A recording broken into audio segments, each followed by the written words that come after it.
من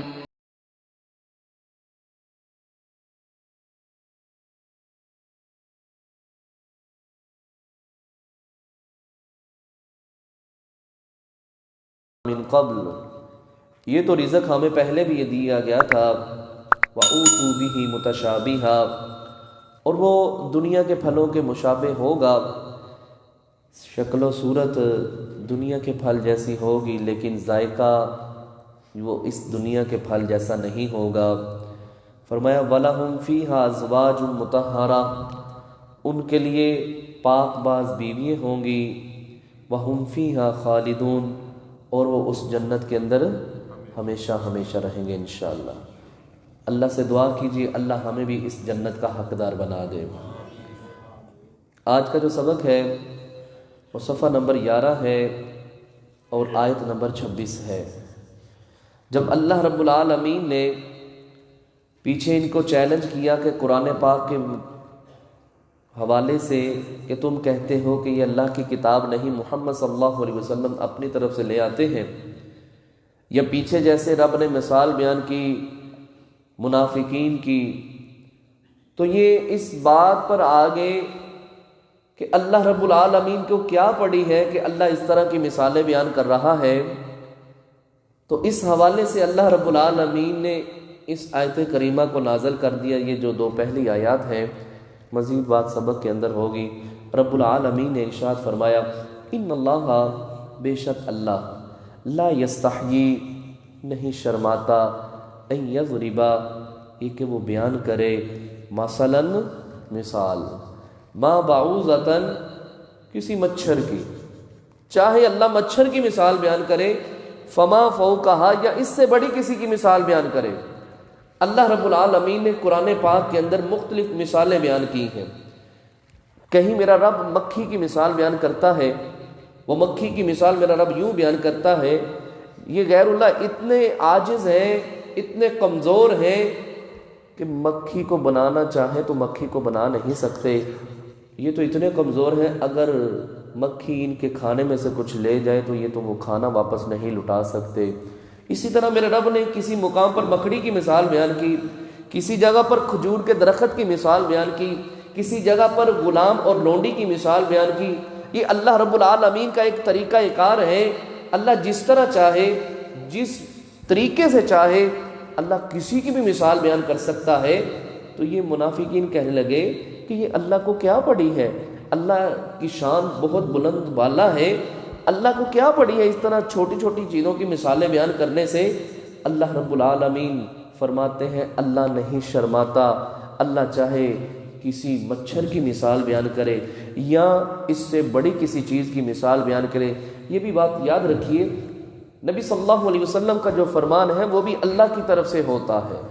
آپ صلی اللہ علیہ وسلم اپنی مرضی سے کوئی بات تو کر نہیں سکتے، تو ہو سکتا ہے جب نبی الاسلام نے یہ بات کی ہو اس حوالے سے ان لوگوں نے بات کی ہو، کیونکہ نبی الاسلام نے فرمایا کہ کل قیامت کا دن ہوگا، ایک موٹا بندہ آئے گا اور ہوگا وہ بے ایمان، منافق، کافر ہوگا، اللہ رب العالمین کے ہاں اس کی ایک مچھر کے برابر بھی وقت نہیں ہوگی، اللہ اکبر، اتنا بھی اس کا وزن نہیں ہوگا۔ اور فرمایا اللہ رب العالمین کے ہاں اس دنیا کی قدر و منزلت ایک مچھر جتنی بھی ہوتی تو اللہ رب العالمین کسی کافر کو ایک گھونٹ پانی بھی نصیب نہ کرتا۔ تو یہ مختلف مثالیں ہیں، اللہ رب العالمین کسی چیز کی بھی مثال بیان کر سکتا ہے، لیکن یہ بات یاد رکھیے جو اہل ایمان ہوتے ہیں نا، وہ جب اللہ کی طرف سے کوئی بھی بات ان تک پہنچتی ہے تو وہ کہتے ہیں آمنا، ہم ایمان لائے۔ لیکن جن کے دلوں کے اندر مرض ہوتا ہے، جن کے دلوں کے اندر کمزوری ہوتی ہے، جو بے ایمان دل سے کچھ اور زبان سے کچھ ہوتے ہیں، وہ کیا کہتے ہیں؟ اللہ نے ان کا بھی معاملہ بیان کیا ہے، فرمایا فَأَمَّا الَّذِينَ، پس وہ لوگ آمنوا جو ایمان لائے، فَيَعْلَمُونَ پس وہ جانتے ہیں، أَنَّهُ الْحَقُّ، أَنَّهُ الْحَقُّ یہ حق ہے، من ربہم ان کے رب کی طرف سے، ان کو پتہ ہے اللہ نے جو کہہ دیا ہے بالکل ٹھیک کہا ہے، کیونکہ اللہ خود قرآن پاک کے اندر اپنے متعلق کہتا ہے وَمَنْ أَصْدَقُ مِنَ اللَّهِ حَدِيثًا، اللہ کی بات سے بڑھ کے کس کی بات سچی ہو سکتی ہے؟ اللہ اکبر۔ تو اللہ فرماتے ہیں جو ایمان والے ہیں نا، جو اللہ پر یقین رکھتے ہیں، قیامت کے دن پر ایمان رکھتے ہیں، فرمایا وہ کہتے ہیں انہ الحق من ربہم، بے شک یہ اللہ کی طرف سے حق ہے، ان کے رب کی طرف سے سچی بات ہے۔ وَأَمَّا الَّذِينَ، اور لیکن وہ لوگ کفروا، جنہوں نے کفر کیا، فَيَقُولُونَ، پس وہ کہتے ہیں ماذا، کیا، اراد اللہ، ارادہ رکھتا ہے اللہ، بہذا مسئلہ، اس مثال کو بیان کرنے کا۔ اللہ اکبر۔ یہ جو مسلمان مومن ہوتے ہیں نا، وہ یہ نہیں پوچھتے یہ اللہ نے کیوں کیا اور کیسے کیا اور کس وجہ سے کیا۔ جب نبی علیہ السلام کا فرمان آ جائے، اللہ رب العالمین کا حکم آ جائے، اس کو مان لیتے ہیں۔ ہم نے مان لیا اور ہم نے اس بات کی تصدیق کر دی۔ لیکن جو کافر ہوتے ہیں وہ کہتے ہیں ماذا اراد اللہ بہذا مسئلہ، یہ اللہ کو کیا پڑی ہے، اللہ اس طرح کی مثالیں کیوں بیان کرتا ہے؟ فرمایا یضل، اللہ گمراہ کرتا ہے، بہی، ان مثالوں کے ساتھ، کثیرن، بہت زیادہ لوگوں کو، ویہدی، اور وہ ہدایت دیتا ہے، بہی، ان مثالوں کے ساتھ، کثیرا، بہت زیادہ لوگوں کو۔ اللہ ان مثالوں کے ساتھ بہت زیادہ لوگوں کو ہدایت نصیب فرماتا ہے، اللہ ان مثالوں کے ساتھ بہت زیادہ لوگوں کو گمراہ کر دیتا ہے۔ جو ان مثالوں کے ساتھ ایمان کو قبول کر لیتے ہیں وہی صراط مستقیم پر چلتے ہیں، اور جو ان آیتوں کو، ان احادیث کو، ان مثالوں کو سن کے اپنا رستہ چینج کر لیتے ہیں، فرمایا یہی خواب و خاسر، یہی نقصان اٹھانے والے ہوتے ہیں۔ فرمایا وما یضل بہ، یہ بھی بات یاد رکھو، نہیں گمراہ ہوتا ان مثالوں کے ساتھ، یا نہیں وہ گمراہ کرتا، بھی ان مثالوں کے ساتھ، الا الفاسقین، مگر فاسق لوگوں کو، نافرمان لوگوں کو، گناہ گار لوگوں کو۔ صرف وہی اس سے گمراہ ہوتے ہیں جو اللہ کے نافرمان ہوتے ہیں۔ فرمایا الذین، یہ وہ لوگ ہیں، ینقضون، جو توڑ دیتے ہیں، عہد اللہ، اللہ کے وعدے کو، من بعد، بعد اس کے، میثاقہ، پختہ کر لینے کے بعد، پختہ ہو جانے کے بعد اللہ کے وعدے کو توڑ دیتے ہیں۔ اللہ سے ہم وعدہ کر کے آئے ہیں، الست بربکم، اللہ نے ہم سے پوچھا تھا کیا میں تمہارا رب ہوں کہ نہیں ہوں، تو ہم سب نے کہا تھا قالوا بلا شہیدنا، اللہ ہم سارے گواہی دیتے ہیں تو ہی ہمارا خالق اور مالک ہے، تو ہی الہ ہے، تو ہی رب العالمین ہے۔ لیکن کچھ لوگوں نے اس وعدے کو توڑ دیا، انہوں نے کہا نہیں اللہ نہیں بلکہ یہ بت ہیں۔ پھر اللہ نے ان سے ایک عہد اور لیا اہل کتاب سے کہ جب محمد الرسول اللہ صلی اللہ علیہ وسلم کو میں اس دنیا میں مبعوث کر دوں گا، جس طرح عیسیٰ علیہ السلام نے بھی بشارت دی تھی من بعد اسمہ احمد فلما جاءہم بالبینات، میرے بعد ایک نبی آئے گا جس کا نام احمد ہوگا، محمد صلی اللہ علیہ وسلم، تو تم نے ان کی تصدیق کرنی ہے، اللہ کی کتاب پڑھیں گے تو تم نے ان کو تقویت دینی ہے۔ فرمایا انہوں نے عہد کیا تھا لیکن انہوں نے اس عہد کو توڑ دیا، نبی علیہ السلام پر ایمان نہیں لائے بلکہ نبی علیہ السلام کے ساتھ کفر کیا۔ فرمایا الذین، یہ وہ لوگ ہیں، ینقضون، جو توڑ دیتے ہیں، عہد اللہ، اللہ کے وعدے کو، من بعد میثاقہ، پختہ کر لینے کے بعد۔ یہ منافق کی نشانیوں میں سے ایک نشانی ہے، جب وعدہ کرتا ہے تو وعدہ خلافی کرتا ہے، وعدے کو توڑ دیتا ہے۔ دوسری بات فرمایا وَيَقْطَعُونَ، اور وہ کاٹ دیتے ہیں یا کاٹتے ہیں، ما امر اللہ، جو اللہ نے حکم دیا ہے، بھی اس کے ساتھ، ان یوصل، کہ ملایا جائے، اس کو ملایا جائے، وَيُفْسِدُونَ فِي الْأَرْضِ، اور وہ زمین میں فساد کرتے ہیں۔ ملانے کا اللہ نے کیا حکم دیا ہے؟ رشتہ داریوں کو ملاؤ، رشتہ داریوں کو توڑو مت۔ فرمایا جو قطع تعلقی کرنے والا ہے وہ جنت میں داخل نہیں ہوگا۔ اور فرمایا صلہ رحمی یہ نہیں کہ تم کسی کے ساتھ اچھا برتاؤ کرو تو تم اس کے صلے میں کہو کہ یہ اچھا برتاؤ میرے ساتھ بھی کرے۔ فرمایا صلہ رحمی یہی ہے کہ وہ تمہارے ساتھ برا کرتا ہے اور تم اس کے ساتھ اچھائی کے ساتھ پیش آتے ہو، یہی صلہ رحمی ہے۔ بلکہ ایک صحابی رسول نبی علیہ السلام کے پاس حاضر ہوئے، کہنے لگے اللہ کے نبی صلی اللہ علیہ وسلم میرے چند رشتہ دار ہیں، میں ان کے ساتھ اچھا سلوک کرتا ہوں، میرے ساتھ بدسلوکی کے ساتھ پیش آتے ہیں، میں ان کے ساتھ خیر خواہی والا معاملہ کرتا ہوں، وہ میرے خلاف کھڑے ہو جاتے ہیں۔ اللہ کے نبی صلی اللہ علیہ وسلم مجھے بتلائیے میں کیا کروں؟ فرمایا اللہ کے بندے جس طرح تو کہہ رہا ہے اگر تو اسی طرح بات ہے تو پھر تو کام جو کر رہا ہے نا صلہ رحمی والا، وہ اس طرح سمجھ لو تو ان کے ساتھ اس طرح کر رہا ہے جس طرح گرم راکھ ہوتی ہے نا اس کو تم پکڑ کے ان کے منہ کے اندر ڈال رہے ہو۔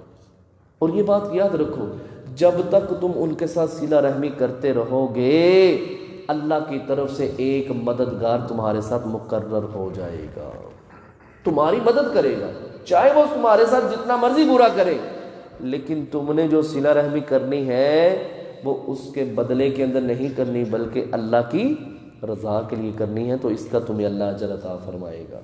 تو فرمایا ان کو ملانے کا حکم دیا ہے، صلہ رحمی کرو، اور جب صلہ رحمی نہیں ہوتی تو پھر فساد برپا ہوتا ہے۔ فرمایا وَيُفْسِدُونَ فِي الْأَرْضِ، وہ زمین کے اندر فساد کرتے ہیں، کسی کے حقوق کی ادائیگی نہیں کرتے، تو جب کسی کی حقوق کی ادائیگی نہیں ہوتی تو پھر زمین میں فساد ہوتا ہے۔ فرمایا اولئک هم الخاسرون، یہی لوگ نقصان اٹھانے والے ہیں، یہی لوگ یعنی گھاٹے کے اندر ہیں، خسارے کے اندر ہیں۔ اللہ رب العالمین اب دو مثالیں بیان کرے گا، دو باتیں کرے گا اس لحاظ سے کہ تم اس ذات کے ساتھ کیوں کفر کرتے ہو، اس ذات کا تم کیوں انکار کرتے ہو، جس ذات کے اندر اتنی طاقت ہے، اتنی تھارٹیوں والا اور طاقتوں والا ہے، تم اس کی نافرمانی اور انکار کیوں کرتے ہو؟ فرمایا کیف تکفرون، کیسے تم کفر کرتے ہو، باللہ اللہ کے ساتھ، وکنتم اور تھے تم امواتن مردے، ہم پہلے کیا تھے؟ مردے تھے، کچھ بھی نہیں تھا، ہمارا وجود ہی نہیں تھا۔ اللہ رب العالمین سورۃ دہر کے اندر فرماتے ہیں، پہلی آیت، هل اتى على الانسان حين من الدهر لم يكن شيئا مذکورا، کیا انسان کے اوپر وہ وقت ایک ایسا نہیں گزرا جب اس کا دنیا کے اندر نام و نشان بھی نہیں تھا؟ جب ہمارے باپ آدم علیہ السلام کو پیدا نہیں کیا تھا اس سے پہلے انسان کا وجود ہے ہی نہیں تھا، انسان کا پتہ بھی نہیں تھا کہ انسان اس طرح کا ہوتا ہے یا اس انسان نے اس دنیا میں آنا ہے۔ فرمایا تم سارے ہی امواتن مردہ تھے، فَأَحْيَاكُمْ، پھر اس نے ہم کو زندہ کیا، پھر اس نے تم کو زندہ کیا، ہم پھر ماں کے پیٹ کے اندر پیدا ہوئے اور اللہ رب العالمین نے ہمیں زندگی بخشی۔ فرمایا ثُمَّ يُمِيتُكُمْ، پھر اس نے تمہیں مار دیا، پھر تم مر گئے، کسی کی عمر 5 سال، کسی کی 10 سال، کسی کی 20 سال، کسی کی 50 سال، کسی کی 100 سال۔ فرمایا پھر تمہیں موت آ گئی، پہلے بھی تم مردہ تھے، اسی نے تمہیں زندگی دی، پھر اس نے تمہیں موت دے دی۔ فرمایا ثم یحییکم، پھر وہی تمہیں کل قیامت والے دن زندہ کرے گا، ثم الیہ ترجعون، پھر اسی کی طرف تم نے لوٹ کر جانا ہے۔ اللہ اکبر۔ اللہ فرماتے ہیں کس بنا پر تم میرے ساتھ کفر کرتے ہو؟ ام خلقوا من غیر شیء ام هم الخالقون ام خلقوا السماوات والارض بل لا یوقنون۔ اللہ فرماتے ہیں تم خود پیدا ہو گئے ہو یا کسی چیز نے تمہیں پیدا کیا، یہ تم نے زمین و آسمان کو بنایا، بل لا یوقنون، تم اس اللہ پر یقین کیوں نہیں رکھتے جس اللہ نے تمہیں بھی بنایا، جس اللہ نے تمہیں بھی پیدا کیا، جس اللہ نے اس زمین و آسمان کو بنایا، جس اللہ نے اس پورے نظام کو چلایا، اسی کے قبضہ قدرت کے اندر یہ سب کچھ ہے، پھر بھی تم اس کے ساتھ کفر کرو، یہ بات جچتی نہیں ہے۔ اور نبی الاسلام نے 12 مرتبہ اللہ رب العالمین کے حکم کے تحت ان منافقین سے، ان کافروں سے سوال کیا، پوچھا کہ اللہ یہ آسمان بنانے والی ذات کون ہے؟ فرمایا سیقولون للہ، وہ کہیں گے اللہ نے بنائے۔ زمین کس نے بنائی؟ سیقولون للہ، ان قریب کہیں گے اللہ نے بنائی۔ تمہیں کس نے پیدا کیا؟ ان قریب کہیں گے اللہ نے بنائی۔ فرمایا کل کائنات کو بنانے والی ذات اللہ کی ذات ہے، تو پھر تم اس اللہ کی ذات کے ساتھ کیوں کفر کرتے ہو؟ اس اللہ کے سامنے تم کیوں نہیں کھڑے ہو جاتے؟ اسی حوالے سے اللہ نے ایک اور بات آگے کر دی، فرمایا وہ اس سے بھی بڑی ہے، هو الذی، اللہ وہ ذات ہے، خلق لکم، اس نے پیدا کیا تمہارے لیے، ما فی الارض، جو کچھ زمین میں ہے، جمیعاً، سب کا سب، دنیا کے اندر جو کچھ بھی میرے رب نے پیدا کیا کس کے لیے پیدا کیا ہے؟ انسان کے لیے، انسان کے لیے پیدا کیا ہے۔ پھل ہے کس کے لیے؟ انسان کے لیے. جڑی بوٹیاں کس کے لیے؟ انسان کے لیے. جانور رب نے کتنا بڑا اونٹ ہے، کتنا مضبوط جانور ہے، گھوڑا کتنا مضبوط جانور ہے، رب نے کس کے متحد کر دیا؟ انسان کے. اللہ اکبر. فرمایا کل کائنات کو بنانے والی ذات اللہ کی ذات ہے اور اس کے اندر ہر چیز کو پیدا کیا انسان کے لیے. سورہ ابراہیم کے اندر اللہ رب العالمین ایک ایک چیز کا تذکرہ کرتا ہے. فرمایا وَسَخَّرَ الشَّمْسَ وَالْقَمَرَ كُلٌّ يَجْرِي لِأَجَلٍ مُّسَمًّى. نہروں کو میں نے بنایا، پہاڑوں کو میں نے بنایا، یہ سورج اور چاند کے نظام کو میں نے چلایا، یہ سب کچھ بنایا میں نے. اور کس کے لیے؟ انسان کے لیے. اور آگے میرا رب کیا کہتا ہے؟ وَإِن تَعُدُّوا نِعْمَةَ اللَّهِ لَا تُحْصُوهَا. اگر تم ان نعمتوں کو شمار کرنا چاہو جو اللہ نے تمہارے اوپر کی ہیں یا تمہارے اوپر احسان کیے ہیں، فرمایا تم شمار کرنا چاہو تو ان کو شمار نہیں کر سکتے. تو پھر یہاں سوال ایک یہ پیدا ہوتا ہے کہ اللہ نے یہ سب کچھ ہمارے لیے پیدا کیا ہے تو اللہ نے ہمیں کس لیے پیدا کیا ہے؟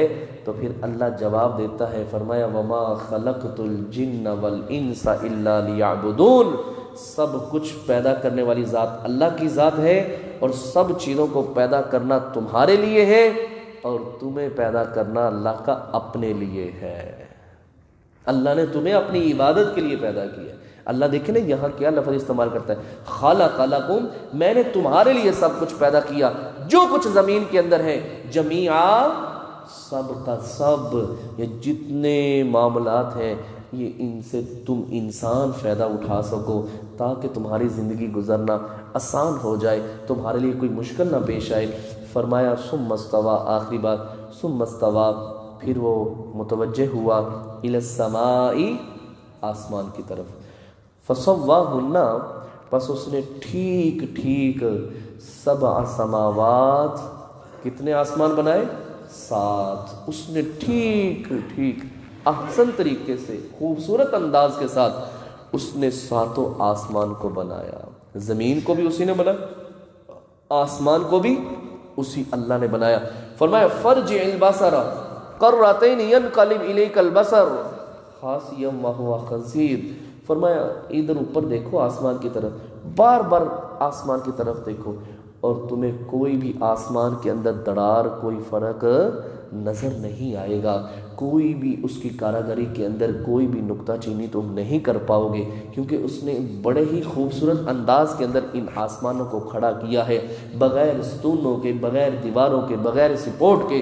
اللہ نے 7 آسمان کو کھڑا کر دیا. وہ اتنی بڑی طاقت کا مالک ہے. ان اللہ علی کل شیء قدیر ہے، وہ ہر چیز کے اوپر قدرت رکھنے والا ہے.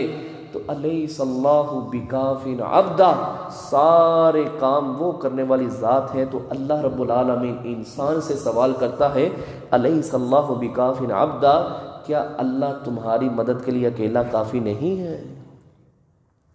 تم کیوں غیر اللہ کے در پہ جاتے ہو؟ کیوں غیر اللہ کے در پہ جا کے ان سے نظر و نیاز مانگتے ہو؟ اللہ سے مانگو. اللہ کے پاس کیا کچھ نہیں ہے، اللہ ہر چیز کا مالک ہے. قل اللہم مالک الملک تؤتی الملک من تشاء وتنزع الملک ممن تشاء. وہ تو مالک ہے کل کائنات کا. وللہ ملک السماوات والارض، زمین و آسمان میں بادشاہت ہے تو کس کی ہے؟ اکیلے اللہ کی ہے. تو فرمایا واہوا، اور وہ بکل شیء، ہر چیز کے ساتھ، علیم، علم رکھنے والا ہے. جس کے اندر یہ اتنی طاقتیں اور قوتیں اور اتنی چیزیں ہوں وہی خالق ہونے کا حق رکھتا ہے. تو تم اللہ کے ساتھ کفر کیوں کرتے ہو؟ اسی نے تمہیں پیدا کیا، تم مردہ تھے، پھر وہی تمہیں مارے گا، پھر وہی تمہیں زندہ کرے گا، پھر اسی کی طرف تم نے لوٹ کے جانا ہے. اور تم یہ بات دیکھو، اس نے تمہارے لیے کیا کچھ نہیں پیدا کیا، اور سب کچھ پیدا کرنے کے بعد اس نے صرف تمہیں اس لیے پیدا کیا کہ تم میری عبادت کرو. لیبلوکم ایکم احسن عملا. اور تمہارا اس دنیا کے اندر آنے کا مقصد یہ تھا کہ وہ چیک کر سکے کون اللہ کی بات مانتا ہے اور کون اللہ کی نہیں مانتا. اللہ سے دعا ہے اللہ رب العالمین ہم سب کو ساری زندگی اپنی ہی عبادت کرنے کی اللہ ہم سب کو توفیق عطا فرمائے. اللہ نے جو ہم پر احسانات کیے ہیں اللہ ہم سب کو ان احسانات کا شکر گزار بندہ بننے کی توفیق عطا فرمائے. آمین. سبحانک اللہم و بحمدک اشہد ان لا الہ